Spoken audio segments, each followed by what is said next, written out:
سب سے پہلے تو یہ راولپنڈی رنگ روڈ کی الائنمنٹ میں تبدیلی کا جو پرپزلی ولنگلی ان لافل طریقے سے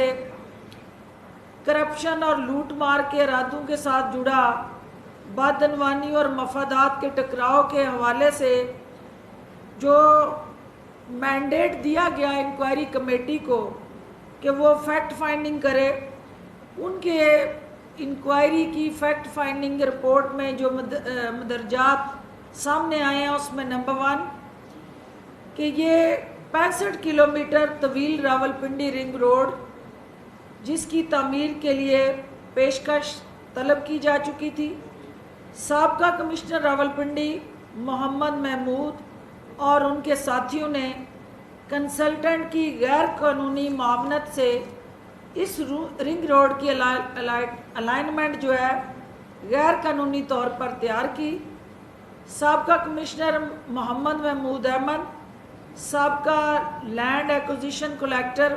وسیم علی تابش اور سابقہ deputy director project management unit Abdullah نے ناقابل تلافی نقصان پہنچاتے ہوئے ایسا غیر قانونی کام کیا جس کے تحت یہ لوگ دھوکہ دہی اور فراڈ کے مرتکب ہوئے۔ اختیارات نہ ہونے کے باوجود یہ احکامات جاری کرتے رہے، مالی مفادات حاصل کرنے والے گروہوں اور اپنے مفادات کے لیے قومی خزانے کا غلط استعمال کرتے رہے۔ ان کا معاملہ نیب کو بھجوایا جا رہا ہے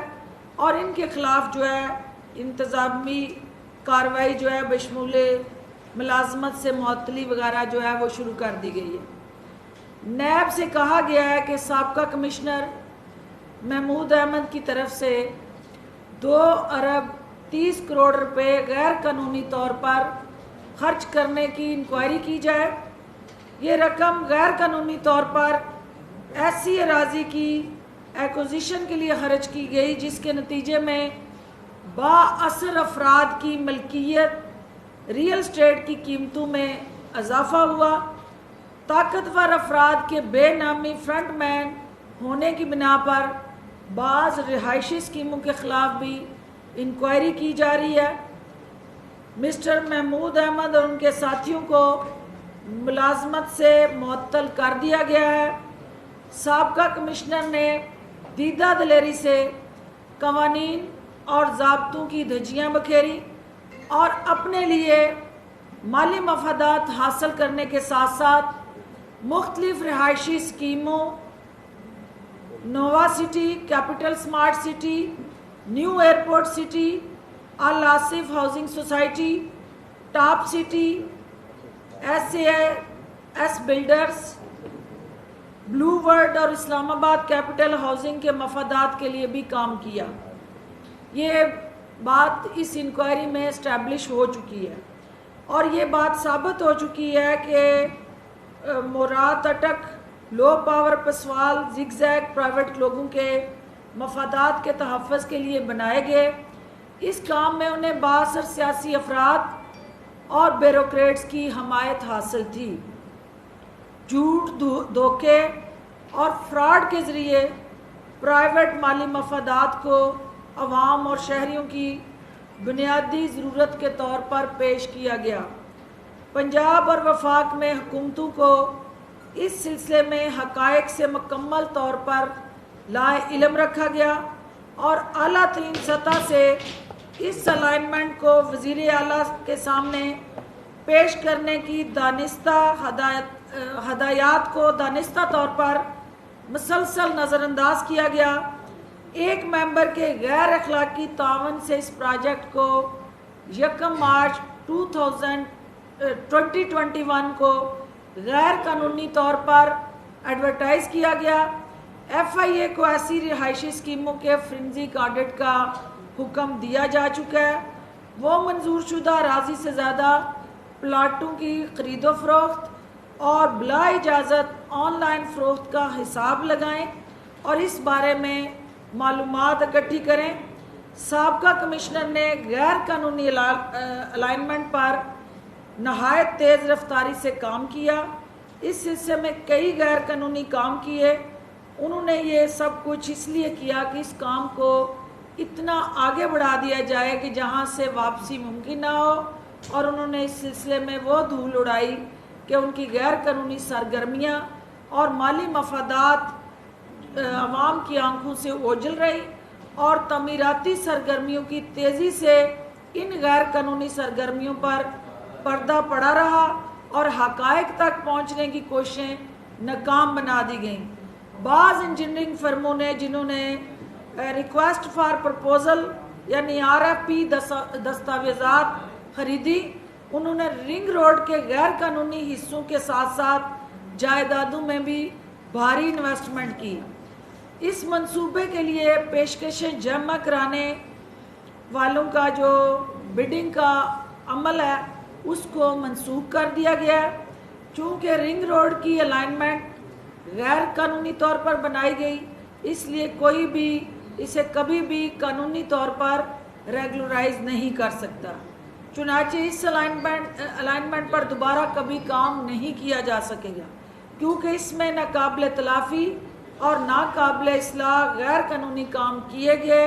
لہٰذا وزیر اعظم پاکستان کی ہدایت پر انہوں نے ذاتی طور پہ دلچسپی لیتے ہوئے جو انکوائری کرنے کا حکم دیا، اس کے بعد جو رپورٹ سامنے آئی ہے وہ اس بات کو ثابت کرتی ہے کہ یہاں معاملات ذاتی مفادات سے جوڑے گئے، اور اس گروہ کے لالچ کا پردہ اس انکوائری کی رپورٹ میں فاش ہوا اور یہ اسکینڈل پکڑا گیا۔ باثر افراد کے اس گٹھ جوڑ کے نتیجے میں قومی خزانے کو کم از کم 10 ارب کا نقصان ہونے کا اندیشہ جو تھا اس کو روکا گیا، اور اس گروہ نے قیمتی اراضی کے تحفظ اور کثیر منزلہ عمارتوں کے حوصلہ افزائی کے وزیر اعظم کے جو ویژن کو بری طرح ناکام بنانے کی سازش کی۔ ان مالی وسائل سے فتح جنگ، اٹک، ٹیکسلا، گجرخان، کوٹلی ستیاں اور راولپنڈی میں شہریوں کو بنیادی ضروریات زندگی کی فراہمی بہتر بنا کر ان کا معیار اپلفٹ کرنے کا یہ جو منصوبہ تھا اس کے راستے میں روڑے اٹکائے گئے، اور راولپنڈی شہر کے علاقے جو سینیٹر جو ہم بزنس ڈسٹرکٹ بنانے کا وزیر اعظم کا عزم ہے اس کو بھی تار تار کیا گیا، اور اس رپورٹ کو وزیر اعظم کو پیش کیا گیا،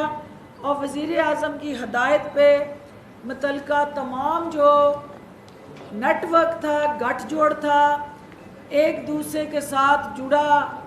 مفادات کا یہ جو ٹولہ تھا اس کو کیفر کردار تک پہنچانے کے لیے جو سرکاری افسران ہیں ان کے خلاف محکمانہ کارروائیاں شروع کی گئی ہیں، جو اس کے ساتھ جڑے کاروباری مافیاز ہیں ان کو نیب کے حوالے کیا جا رہا ہے، اور جو ان کے پیچھے سہولت کار ہیں ان کے حوالے سے وزیر اعظم نے FIA کو اور دیگر اداروں کو ہدایات جاری کر دی ہیں، اور وہ تمام جو افراد جنہوں نے اس منصوبے کے ذریعے قومی خزانے کو نقصان پہنچانے کی دانستہ کوشش کی اور ملی بھگت سے جو قوم کو چونا لگانے کا ایک پلان پریپیئر کیا اور اس کے بینیفیشریز بنے، وہ سب جو ہے وہ قانون کے شکنجے میں آ رہے ہیں، اور جن کو ڈسپلنری ایکشن لیتے ہوئے نوکریوں سے برخاست کرنے سمیت دیگر جو قانونی چارہ جوئی اور ان کے حوالے سے انہیں سزائیں دلوانے کے حوالے سے حکومتی ایک ریٹ ہے اس کو اسٹیبلش کرنے کے لیے یہ انکوائری رپورٹ جو ہے وہ متعلقہ اداروں کو بھیجی جا چکی ہے۔